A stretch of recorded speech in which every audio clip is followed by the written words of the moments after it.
2 दिन की जिंदगी, चला चली का ठेला है।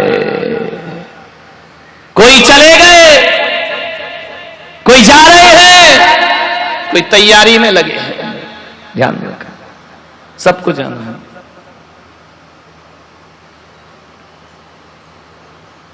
जो पानी कमरे के अंदर घुसता है, जो पानी कमरे के अंदर भर जाता है और उस पानी की यदि निकासी ना हो तो भरा हुआ पानी दीवालों से रिसना प्रारंभ हो जाया करता है। कहते हैं ना कि सीलन आ गई दीवार पर। ध्यान रखिए, वो जो आदमी परिग्रह से अपने आप को भरते जाता है, वो जब निकासी नहीं होती है तो सारी निकासी शरीर की बीमारी बन करके निकल जाया करती है। ज्यादा आसक्ति, ज्यादा परिग्रह, ज्यादा राग, ध्यान रखना, रिसने लगेगा शरीर से, कुछ नहीं कर पाओगे। ज्यादा जोड़कर रखोगे, कौमा में चले जाओगे, नौकर चाकर ऐश करेंगे, तुम पड़े रह जाओ। ज्यादा मत जोड़ो, छोड़ने की ताकत रखो। मेरे भाई, वृक्ष फल लुटाते हैं, इसलिए उनमें फिर से फल वापस आ जाया करते हैं। जो लुटाएगा वही लौट करके आएगा। गाय दूध देती है तब फिर उसके स्तन भर जाया करते हैं। गाय दूध ना दे, गाय का दूध ना निकालो तो बेचैन हो जाएगी, उसका जीना हराम हो जाएगा। ध्यान रखना, दूध निकालना पड़ता है। जैसे गाय के दूध को निकालना पड़ता है, वैसे धनपतियों तुम्हारी दौलत को भी हमें निकालना पड़ता है, वरना तुम निकालने को तैयार नहीं हुआ करते हो। ध्यान रख, ये बनियों का पैसा कोई नहीं निकाल सकता। मजाल सगे बेटे को भी अदालत में ले जाएंगे। ये बाणियों का पैसा 3 लोग निकालते हैं। ध्यान रखना, एक तो डॉक्टर ऐसी बीमारी देगा, ले आओ 10 लाख 5 लाख अपोलो, जाओ बेटा, ले जाएगा डॉक्टर। करना धरना कुछ नहीं, जाओ ये टेस्ट कराओ, वो टेस्ट कराओ।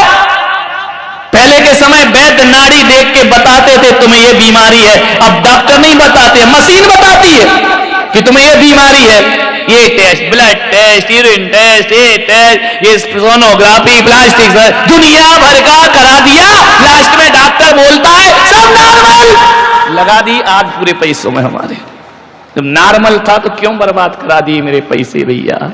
डॉक्टर लोग बड़े मजे में हैं, बैठे क्या यहाँ पे होंगे 2-4, उनका सिंबल देखना, क्रॉस, रेड क्रॉस, लाल रंग, प्लस का मतलब जानते हो, मरीज बचे या जिए, अपन तो समझ आए, मरीज बचे या जिए अपन हलाल में प्लस। कभी कभी तो यह होता है मुर्दा धरा रहता है, मशीन सांस ले रही, 1 दिन का किराया बढ़ेगा, डॉक्टर हमेशा प्लस में। ध्यान रखना, अंदर अस्पताल के अंदर ऑपरेशन थिएटर में बंद, 2 घंटे से सामने वाले वेट कर रहे हैं। क्या हुआ डॉक्टर साहब, चल रहा है, रुको रुको, फीस रखो। ध्यान रखिए, वो फीस रखवा ली, फिर क्या होता है, सॉरी मैं कुछ नहीं कर पाया। तो कर क्या रही थी तुम भीतर? क्या कर रही थी तुम भीतर दरवाजे लगा के? बेचारे, सभी डॉक्टर ऐसे नहीं होते, 2-4 तो होते हैं। 100 में 90 बेईमान, फिर भी मेरा भारत महान। अच्छे डॉक्टर भी हैं दुनिया में, नहीं तो सारे डॉक्टर मेरे खिलाफ जाएंगे। अच्छे डॉक्टरों को आशीर्वाद, बुरे डॉक्टर को नोट। विचार करिए,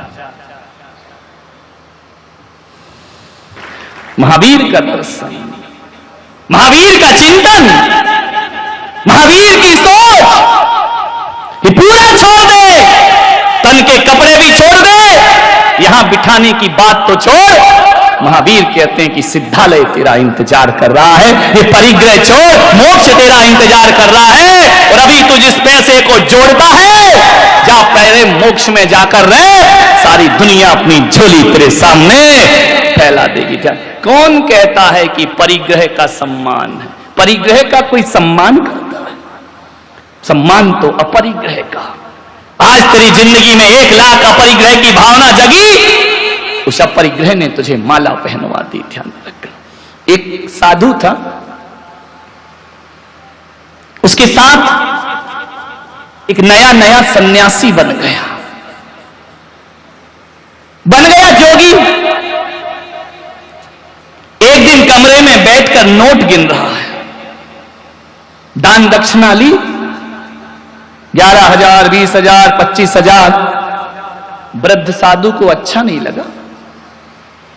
उसने कहा कि तू पागल है क्या? जिस दौलत को हम लात मार के आए हैं उसे तू कमरे में गिनता है, लोगों की श्रद्धाओं के साथ खिलवाड़ कर रहा है, नोट अपने पास रखता है। अरे छोड़ दे पागल, तेरा सन्यास का रास्ता है।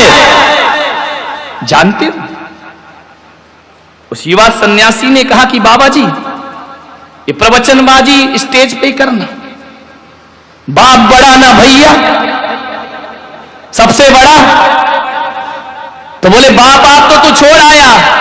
बोले टका हरता, टका करता, टका मोक्ष प्रदायक, बिना टका के तो मोक्ष भी नहीं मिलता है। बाबा कल की रोटी का जुगाड़ नहीं होगा, तुम बूढ़े हो, मैं जवान हूं, मैं आज की दुनिया को जानता हूं, पैसा बहुत जरूरी है। बूढ़े ने कहा चलो छोड़ो, दुष्ट बुद्धि का है, एक दिन संभल जाएगा, छोड़ो। अवसर दिया, कोई बात नहीं। एक दिन बूढ़ा सन्यासी और जवान सन्यासी जंगल से गुजर रहे थे। रात घिरने को आई, सांझ ढलने लगी, गोधूली की वेला। बूढ़े सन्यासी ने कहा कि रात बहुत हो रही है, ये नाव वाला चला रहा है नाव, पूछ उससे हमें उस पार कराएगा क्या? उसने कहा अभी पूछता हूं। दौड़ा दौड़ा युवा सन्यासी गया, बोले नाविक क्या हमें उस पार पहुंचाएगा? नाविक ने कहा सुबह से आज किसका मुंह देखा मैंने, बोहनी बट्टा तो हुई नहीं, और शाम को घर जाने का समय है। ये बाबा बैरागी अक्खड़ फक्कड़, इनके पास होगा क्या? चलो चलो मैं नहीं कराता नाव पार। युवा सन्यासी ने कहा क्या चाहिए? बोले उतरवाई लगेगी। बोले देंगे। मल्लाह की आंखें पड़ गई कि बाबा कहां से देगा? बोले देंगे, है हमारे पास। तो उसने कहा बैठो। दोनों को बिठाया, उस पार पहुंचाया। युवा सन्यासी ने झोली में से नोट निकाले, बूढ़े को दिखाए। कह रहे थे ना कि पैसा कुछ नहीं होता, लो दिखा के चमचमाते लहराते नोट दिखाए, उसे दिए, उस पार चले। थोड़ी ही दूर चले कि युवा ने कहा बाबा आ गई अकल ठिकाने, कि बाप बड़ा ना भैया, सबसे बड़ा। ये पैसे नहीं होते तो आज हमारी नाव इस पार नहीं लगाता, सारी रात ठंड में गुजारना पड़ती। बूढ़ा सन्यासी जोरों से हंसा ठाके लगाकर, बोले पागल तू अभी भी नहीं समझा। बोले इसमें क्या समझना, तुम्हारी बात मान लेता, पैसा नहीं रखता, इस पार नाव कैसे आती? बूढ़े ने कहा अभी भी नहीं समझा, कैसा बावला हुआ है तू? बोले क्या मतलब? बोले जो 20 रुपए तूने उसे दिए हैं, यदि 20 रुपए दबा के रखता तो नाव पार कभी ना होती। 20 रुपए छोड़ दिए इसलिए तेरी नाव इस पार आई। एक बात ध्यान रख, रुपयों को रखने से नैया पार नहीं हुई, बल्कि रुपयों को गांठ में निकाल कर त्याग करने से नाव पार हुई। अरे पागल पूरे फेंक दे, नदी की क्या बात, संसार से भी पार हो जाएगा। ध्यान रखिए। कौन पार? ध्यान रखिए, जो सिक्का, जो राशि चलन से बाहर हो जाती है, वह लोगों को भूखमरी, बेरोजगारी और फुटपाथ पर सोने को मजबूर किया करती है। और इसका जिम्मेदार यदि कोई होता है तो वो धनपति होता है जो पैसा जोड़ जोड़ करके मर जाया करता है। ध्यान रखिए, यदि हर धनपति अपना पैसा स्टॉक करना बंद कर दे तो भारत से बेरोजगारी रातों रात खत्म हो जाएगी। ध्यान रखें, जोड़ जोड़ के नेताओं ने विदेश में रख रखा है, धनपतियों ने घरों में जम कर रखा है। रुकेगा, गरीबी बढ़ेगी, भुखमरी बढ़ेगी, बेरोजगारी बढ़ेगी। इसलिए महावीर बड़े गहरे दार्शनिक हुए। महावीर जैसा वैज्ञानिक कोई ना हुआ। उन्होंने कहा कि नहीं, हत्यारा तो एक को मारेगा, लेकिन गड़ा के रखने वाला हजारों लोगों की मौत में कारण बनता है, सैकड़ों की मौत में कारण बनता है। इसलिए परिग्रह सबसे बड़ा पाप हुआ, सबसे बड़ा पाप है परिग्रह। एक चोर कितने घर की चोरी करेगा? एक घर की, दो घर की, बैंक लूटेगा, लेकिन तुमने 1 रुपया गड़ा रखा है तो 125 करोड़ की अरमानों को दफन कर दिया है। तो सबसे बड़ा पाप ही। एक सेठ था, बड़ा कंजूस, मक्खी चूस, कभी दान पुण्य नहीं करता। एक दिन वो मेरी सभा में आके बैठ गया। कहां बैठा? कंजूसों की जगह तो गेट के पास ही होती है, जूते चप्पल रखे वहां आके बैठ गए। करोड़ों रुपए, अरबों कमाए, सारा मोहल्ला गाली देता कि खट कंजूस, महाराज है तो बड़ा पैसे वाला, लेकिन जिगर और गुर्दा इतना सा है। हर आदमी का गुर्दा इतना ही होता है, ज्यादा थोड़ी होता है। दिल बड़ा नहीं है, पैसा नहीं निकलता इससे। पूजा करता था, भक्ति करता था, दान नहीं करता था, पीछे बैठा। एक दिन मेरे प्रवचन सुन लिए, ना जाने उस पागल को क्या सूझी, छाती पे पत्थर रख के लोगों ने उंगली कर दी कि हाँ हाँ हाँ हाँ चढ़ा दिया। अब सेठ जी तो फंस गए बुरी तरह। ले ली 1 लाख की बोली, और जैसे ही उसकी बोली हुई कि संचालक ने तोड़ दी कि मुर्गा ज्यादा नहीं फंसेगा, इसको निपटाओ पहले। ये जिंदगी में पहली बार लाख मुझसे निकला है, नहीं तो ये तो खाक ही खाक वाला है। बोले 1 2 3। पूरे पंडाल ने इतनी जोर से तालियां बजाई, इतनी जोर से जैसे तीर्थंकर का जन्म हो गया हो। इतने खुश हुए, बहुत तालियां बजी। बोला भाई आइए, सेठ जी आइए। स्टेज पे आए, माला पहनाई। उसने कहा महाराज 1 मिनट माइक दोगे? मैंने कहा दूंगा। बोले आपसे शिकायत है। मैंने कहा करो, परवाह नहीं। बोले महाराज ये बोली मैंने ली नहीं है, मैं तो ये देख रहा था कि तुम्हारी सभा में भी गरीब और अमीर का भेद रहता है। मैं 8 दिन से प्रवचन में आ रहा हूं, किसी ने मेरी तरफ पलट के नहीं देखा। किसी ने ये नहीं कहा कि सेठ जी वहां क्यों बैठे हो। और आज लाख रुपया दिया और इधर आ गया स्टेज पे। ये माला, ये पगड़ी, अरे तुम्हारा तो धर्म का दरबार है, तुम तो बाबा बैरागी हो, अरे बीतरागी संत हो। तुम्हें तो ऐसा नहीं करना चाहिए ना कि आप धनपति को तो पिच्छी लगाते हो, सम्मान देते हो। ये सब तुम्हारे भीतर भी बैठा है ऐसा सेठ। बात तुम्हारी है, कह मैं रहा हूं, तुम कह नहीं पाते हो कि महाराज का हाथ तो पैसे वालों के ऊपर है, महाराज की पिच्छी तो वहीं लगेगी, उसे ही टाइम मिलेगा, उसे ही वक्त मिलेगा, उसे ही वात्सल्य मिलेगा। सेठ ने कहा कि आप भी ये भेदभाव करते, हम तो संसारी लोग हैं, हम तो करेंगे ही करेंगे। आप सन्यासी हो, ना आपके आगे कोई ना पीछे कोई, फिर धनपतियों के सिर पे हाथ क्यों रखते हो? प्रश्न बहुत अच्छा था, भरी सभा में पूछा। मैंने कहा उत्तर मुझे भी आते हैं। मैंने कहा बिल्कुल सही कहा आपने। और मैं तो क्या, दुनिया का हर संत धनपतियों का स्वागत तो कराते ही, दूर से भी दिख जाए, आइए साहब पगड़ी पहनाओ, माला पहनाओ, स्टेज यहां बैठिए। मैंने कहा एक बात बता दे सेठ, पैसा तेरे पास इस बोली के 5 मिनट पहले भी था और पैसा अब भी है। बोल 5 मिनट पहले तुझे कोई देखता नहीं था, तेरी तरफ नजरें नहीं करता था, 5 मिनट में कहानी बदल गई। यही लोग ताली बजाने लगे, यही लोग तेरा स्वागत करने लगे।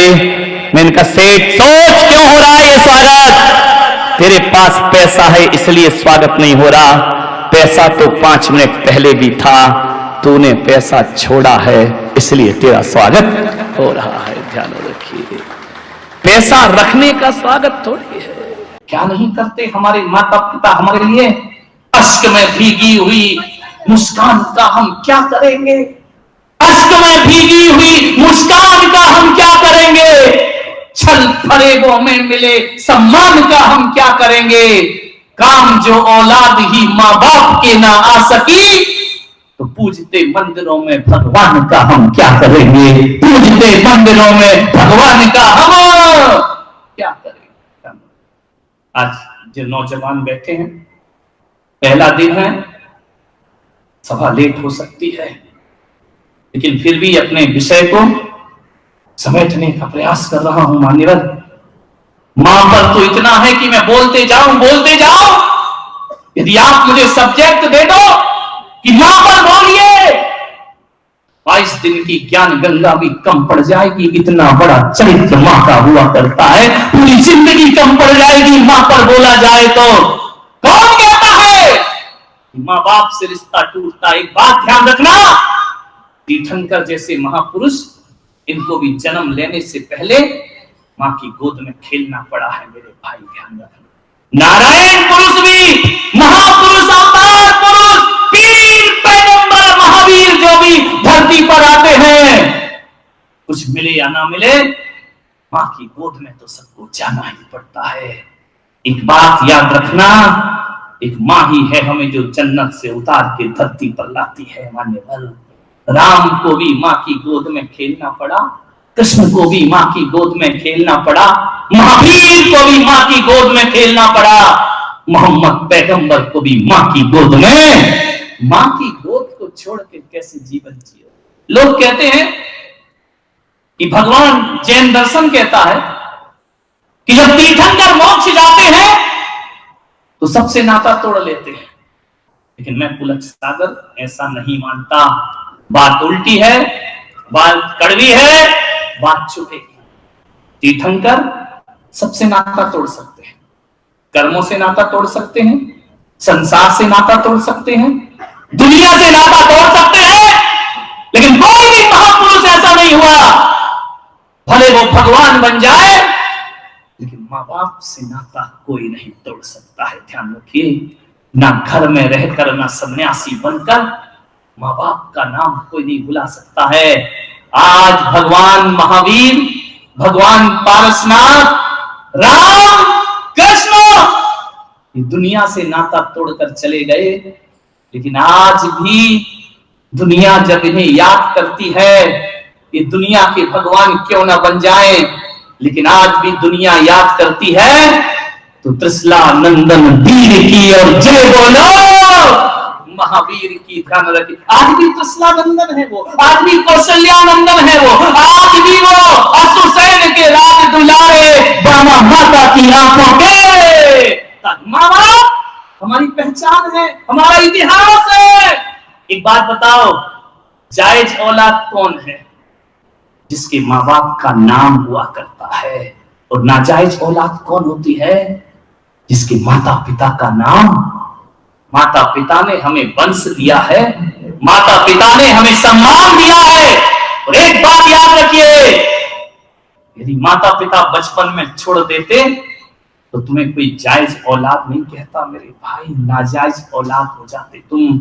एक माँ बाप ने अपना चरित्र संभाला है जिंदगी भर, तब तुम आज इज्जत की जिंदगी जी पा रहे हो। ध्यान रखिए, माँ बाप ने अपने अरमानों का गला घोंटा है, ध्यान रखना, एक डॉक्टर बेटा, एक इंजीनियर बेटा, एक वकील, एक मजिस्ट्रेट, एक प्रधानमंत्री, एक संत, एक बात याद रखना, आज जो आदमी जहां भी है ना, ये मत सोचना कि अपनी मेहनत और पढ़ाई के दम पर है।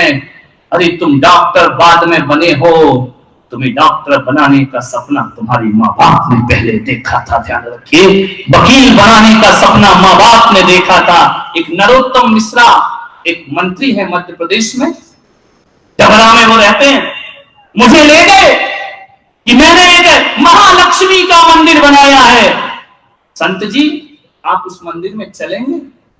इनका चलो, मुझे क्या। गया, बहुत सुंदर लक्ष्मी नारायण का मंदिर बनाया है, लेकिन मंदिर के सामने उसने आदम कद की 2 मूर्तियां स्थापित की है। मंदिर के सामने उसके माता पिता की मूर्ति। मैंने नरोत्तम मिश्रा से कहा कि क्या है? उन्होंने कहा ये हमारे माता पिता है। इनका इनकी मूर्ति क्यों बनाई है? और आज मैं जो कुछ भी हूं अपने माँ बाप की बदौलत हो गया। हकीकत में कहूं तो दुनिया के लिए लक्ष्मी नारायण अंदर बैठे हैं, मेरे लक्ष्मी नारायण तो मेरे माँ बाप हुआ करते हैं, ध्यान रखिए। अरे कहीं भी दान लिखाओ ना, अपने नाम से दान मत लिखाना। असली औलाद हो तो माँ बाप के नाम से दान लिखाना चाहिए, ध्यान रखिए। कुछ भी करो, माँ बाप को बनाओ, माँ बाप को रखो हर जगह। एक बेटा पढ़ लिख के बाहर चला गया, बस अपनी बात समाप्त करता हूं। पढ़ लिख के बाहर गया बेटा, उसने एक बहुत बड़ा शोरूम खोला, उद्घाटन था उसका। उस बेटे ने अपने पिता को बुलाया कि पिताजी आओ, मेरे शोरूम का उद्घाटन होना है, आप आओ। पिता गया, शहर की बड़ी बड़ी हस्तियां उसके उद्घाटन में पहुंची, नामी ग्रामी लोग उद्घाटन में पहुंचे। बेटा, बाप भी वहीं खड़ा, बाप का सीना गर्व से फूल गया। उसने कहा मेरे बेटे ने मेरी मेहनत सार्थक। उसने बेटे से पूछा कार्यक्रम के बाद कि बच्चे ये तो बता, दुनिया में सबसे ज्यादा ताकतवर कौन है? उस बच्चे ने कहा पिताजी सबसे ज्यादा ताकतवर मैं हूं, मैंने देखो कितना बड़ा शोरूम बनाया है। पिता की नजरें झुक गई। ये बेटा कह रहा है मैंने तो ऐसे संस्कार नहीं दिए, ये कह रहा कि सबसे ताकतवर मैं हूं। बेटे बाप ने कहा तो मैं चलूं? जाओ पिताजी। फिर लौट के आया बाप, बेटा एक बात सच बता, दुनिया में सबसे ज्यादा ताकतवर कौन है? कुछ और उत्तर की अपेक्षा थी बाप को। उसने कहा पिताजी सबसे ज्यादा ताकतवर मैं हूं। तू है, तुझे अहंकार आ गया? नहीं पिताजी, मैं बहुत ताकतवर हूं। बोले क्यों? बोले इसलिए कि मेरे ऊपर तुम्हारा आशीर्वाद है, और जिसके ऊपर तुम्हारे जैसे पिता का आशीर्वाद होगा उससे बड़ा ताकतवर दुनिया में कोई और नहीं हुआ करता है। आप सबसे बड़े ताकतवर हैं। अरे पिता तो वो होता है, माता तो वो होती है कि घड़ा कितना भी बड़ा बन जाए, उसमें कितना भी गहरा पानी और शीतल पानी समा जाए, लेकिन ध्यान रखना उस घड़े के ऊपर एक ढक्कन रखा होता है। जानते हो वो ढक्कन क्यों रखा रहता है? कि उस घड़े के अंदर कोई गंदगी ना चली जाए, उस घड़े के अंदर कोई कचरा ना चला जाए, उस घड़े के अंदर कोई बुरी चीज ना चली जाए। तो बेटा कितना भी बड़ा हो जाए, माँ बाप तो घड़े के ऊपर रखे हुए ढक्कन के समान होते हैं, जो अपने बच्चे के अंदर बुराइयों का प्रवेश नहीं कराने दिया करते हैं। और एक बात याद रखना, पनिहारी घड़े को अपने सिर पर रखती है, लेकिन घड़े का भी समर्पण होता है, वो एक छोटे से ढक्कन को अपने सिर पर रख करके घुमा करता है, ध्यान रखिए। और जब तक घड़े के सिर पर ढक्कन है तब तक पानी गंदा नहीं हो सकता, और जब तक माँ बाप हमारे पास हैं हमारा जीवन गंदा नहीं हो सकता मेरे भाई, बड़ा पवित्र जीवन हमारा है।